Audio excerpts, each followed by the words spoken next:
எப்பவுமே சூரிய உதயம் பார்க்குறதுக்கே அவ்வளோ ஆவலா பீச்சுக்காம போவோம் கடற்கரைக்கு. அவ்வளோ நல்லாயிருக்கும். ஆனா கடலுக்கு நடுவுல பார்த்தா எப்படி இருக்கும்? அப்படித்தாங்க இருந்துச்சு அன்னைக்கு.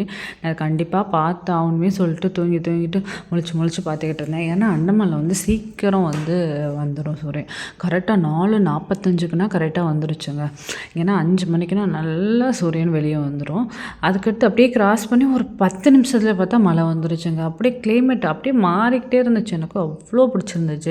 இந்த கப்பலே நிறுத்துற நங்கூரம் இதுதாங்க. இவ்வளோ டன் கணக்குங்க. இத பார்த்துட்டு அப்படியே பாப்பாட்ட எல்லாத்தையும் பார்த்து காமிச்சுக்கிட்டு இருந்தோம். பார்த்து பையன்ட்டயும் எக்ஸ்ப்ளைன் பண்ணிக்கிட்டு இருந்தோம். ஏன்னா ஒவ்வொரு கப்பல்ல ஒவ்வொரு திங்ஸா அத பண்ணியிருக்க விதம், சேஃப்டிக்காக ஏதாச்சும் எமர்ஜென்சி ஆனா என்னென்ன திங்ஸ் இருக்கும், அத பத்தி எக்ஸ்ப்ளைன் பண்ணிக்கிட்டு இருந்தோம். அவங்களும் நல்லா பார்த்து ரொம்ப என்ஜாய் பண்ணாங்க.